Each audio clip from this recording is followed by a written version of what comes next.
I am really proud and happy to now be joined by the amazing Anna Thompson Quaye, who's the lead of private sector partnerships at the World Bank. Anna Thompson Quaye is responsible for strengthening the bank's engagement with the private sector, with foundations, with philanthropic organizations, and think tanks, and has quite an extensive experience in building private sector and foundation partnerships, mobilizing resources and developing partnerships with the business community and philanthropic communities in order to leverage the ability collectively to address development challenges in low-income countries. Now, this is an extremely important agenda, and as you heard through all of our conversations today, public-private partnerships, and partnerships in general are critical to helping us actually achieve the work that all the organizations that are with us today have set out to do. So without further ado, Anna, welcome. And I would like to maybe kick off by asking you a quick question around the Sustainable Development Goals. But before I jump into that, how are you doing today? Good. Thank you, Hazami. Good to see you all. And thank you for having me. Yeah, wonderful to have you with us. So your voice is really important to us in this conversation because so often there's such a disconnect between local nonprofit organizations and the larger development ecosystem. And we don't realize that so many nonprofits need partnerships, need access to the private sector, need access, as we heard through some of the pitches, to infrastructure, telecommunications infrastructure, oftentimes that's owned by private sector or by the government. This year marked the halfway point to the UN Sustainable Development Goals. We have until 2030 to achieve an amazingly ambitious set of 17 goals to hopefully make the world a better and more just place. Now, we heard from the SDG Summit this year that we're falling behind a little bit. So I want to ask you to start us off with, are we making progress on global development? And talk to our audience, where are we today? Azami, that's absolutely right. We are unfortunately off track, with the SDGs, and we heard that around the UNGA meetings in September. About 574 million people, that's nearly 7% of the world, will be, restrained by poverty by 2030, unless a lot of these countries have rapid growth rates. And we've lost decades in terms of the progress that was gained around expanding learning outcomes for children, looking at eradicating TB, malaria, improving access to childhood immunizations, particularly during the COVID pandemic. So we're at a point where the world really needs to refocus, raise our ambition, and sort of double down on creating jobs and growth while combating climate change and its impact. And at the bank, we are using more tools to deliver impactful results. We want to play a critical role with a coalition that is looking at turning around the SDGs. And, from our end, we'll bring diagnostic solutions and would really like to work closely with partners and other development players, as well as the private sector, really to see how we could turn some of these lost decades. Well, and you heard all of our speakers are also addressing global development on a local level. And when we think about sustainable development and in general, international global development, oftentimes we think of the digital divide as this good to solve on the side. We don't necessarily think about the role of digital inequity and the digital divide as central to helping achieve the SDGs. So I'm going to ask you directly, do you think that we will achieve the SDGs without in parallel having a strategy to close the digital divide? And why is digital equity and digital inclusion so central and important to this agenda? We do need to close the digital divide. We're seeing that is coming hand in hand with development challenges. And digitalization is a transformative opportunity of our times today. If you think about the digital divide, it's really stark. It's really becoming synonymous with the development divide. If you think about hospitals, schools, governments, businesses are all needing to use digital tools. And if we don't find access to engaging a number of these different sectors, it would really hold back the growth and limit opportunities. So if you think about, sort of digital development and the foundational elements and thinking about how do we achieve more equity and access, there are quite a number of things that are important. Particularly if you're looking at the foundational elements, thinking about high quality, reliable, and affordable connectivity services, as well as devices, thinking about safe digital public infrastructure, and really looking at digital skills, which is imperative if we're thinking about a more sort of inclusive and resilient development, as we're moving forward. So, digitalization is really critical to help support other areas for broader sustainable development as a whole. And we heard through several of the pitches and also through your opening even, this idea of an ecosystem approach to development. What does that mean to you? So, the bank has been doing this for quite a while. So really looking at cross-sectoral approaches to development, looking at how do we engage different partners. And, we're guided by a number of principles. One of them is, what we're serving our client countries and low and middle income countries to tackle their priority development challenges. And we want to work together hand in hand to ensure that we have good country outcomes. And our approach really is driven by needs at the country level, working with all the different stakeholders. These are very, very important principles for engaging more broadly. So let me give you a very different example, but it's critical here, and also there's a digital element to this. If you think about degradation of nature, degradation of nature could cause the poorest countries to lose at least 10% of their GDP annually by 2030. This will also impact the hard-won gains on development. But, we're looking at a more holistic, whole country, whole systems approach to this. So it's whether you're investing in the data analytics, of which there's some important digital components to that, whether you're expanding coalitions with partners that are also committed to nature positive development, and investing across the entire country level system, governments and beyond. And when you look at this approach, it has to be one that is not just engaging with government, but looking at the whole of society approach. And that's how we have been looking at, addressing different parts of the development challenge. Apart from that, you also have to think about how do you mobilize finances to support some of this development work that's being done.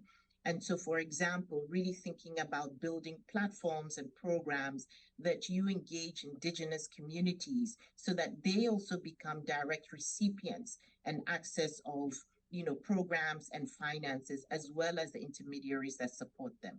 So when you're really thinking about this approach, you have to really look at it quite holistically. And the bank has been doing that for decades in terms of its work. It's now really looking at ways to be more innovative and to scale, given the intertwined challenges that we're facing. I want to dig into that a little bit more because I feel like so many conversations around ecosystem approaches for a lot of people just feel overwhelming, right? The problems are so big, and especially what you highlighted. I mean, there's so many levels of where we need to start solving.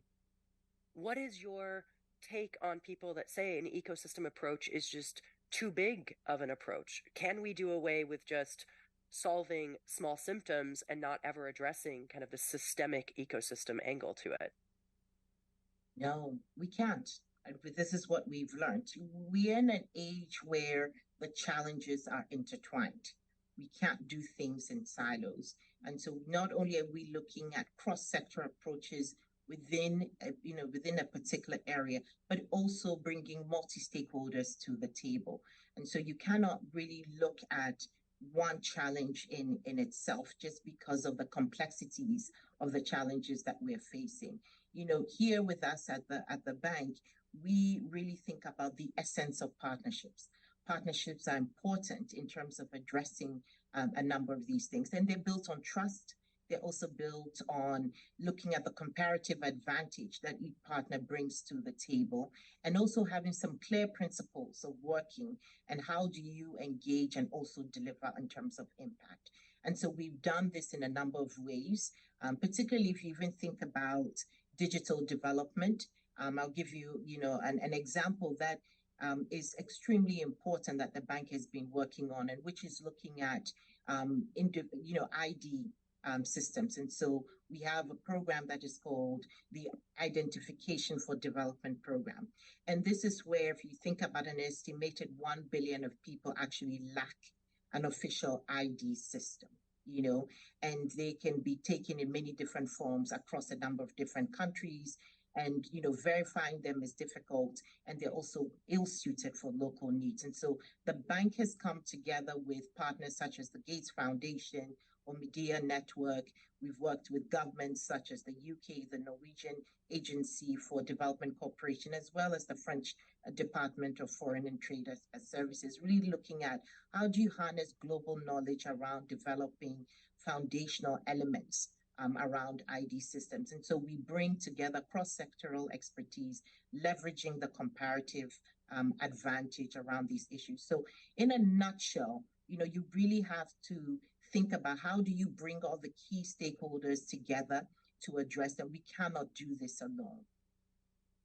Well, your work centers on this idea of public-private partnerships. When we look at these complex global issues that do require multi-sectoral approaches, how do you advise people to set those up?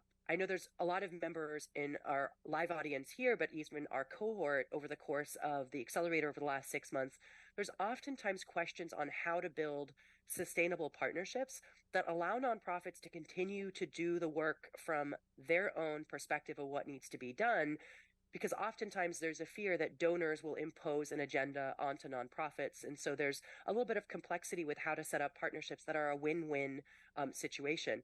So I'd like to ask you, how do you advise our audience on how to set up and structure partnerships to create sustainable impact? And maybe if you can give us some examples of some successful partnerships. So, partnerships are different, right? They're unique. There isn't a specific standard across the board. It really depends on the sectors and that you engage with. But I would go back and say that it's important that, for example, nonprofits that are looking at engaging across different sectors, to understand what the particular area of focus is, and to look at the cross-dimensional elements in terms of what sort of development challenge or business opportunity they are trying to address, or what is the market failure, for example, that they're trying to address, and who are the different key stakeholders that might be able to engage with them in many different ways, shapes, or forms, whether it's through leveraging their expertise, whether it's through on the policy side, whether it's through regulatory frameworks, or whether it's also through just civic engagement. What are you hearing from the local communities? Are you addressing that particular need, whether it's on the development side or from the business perspective, whether you're addressing a particular business need? And so you really do need to bring the different stakeholders to the table. I think we're also seeing, and we've seen this also for quite a while, that a number of partners, and I can't speak for all donors, but a number of partners are really keen to engage with the nonprofit sector to understand what sort of innovative solutions are out there that could also support the broader development objectives. So I would say that, one, understanding the comparative advantage that the different partners bring to the table, understanding how you can maximize impact, figure out what sort of principles you would agree with in terms of the engagement modality, and what the different types of engagement modalities are, and which partner is aligned to the different types of engagement modalities. And within the development sector, I think, what you are doing today is really an important step to bring other partners within the development community to speak to nonprofit partners and to hear a little bit more in terms of what's happening more broadly within the broader development landscape. And then likewise, on our end, to hear and listen to some of the ideas and innovations that partners such as the number that have been here presenting their pitches, are also trying to address. And as we're thinking about this public-private partnership, and you referenced some of the organizations here, I want to ask you, what inspires you personally as you think about the complexity of the world in which we're living, which arguably some would say is becoming increasingly more complex, more difficult to navigate, more siloed, despite our much larger investments into international development, into social impact and social justice. What inspires you to solve the complexity? What inspires you to keep going when sometimes it may feel overwhelming? It may feel like no matter what you do, you cannot do enough. I know a lot of our audience probably feels this weight. I know I feel this weight in some of the work we do.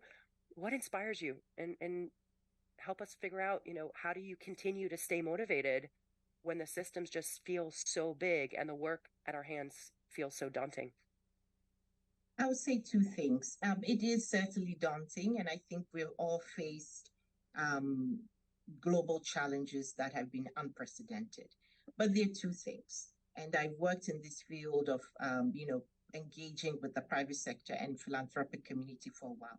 And I'm really, really interested, and I do believe and know that this community has new ideas, new innovations that working hand in hand together with development partners will be able to move the needle in terms of addressing some of these complex challenges. And that's why I've dedicated quite a bit of my time to this space. And we've seen it.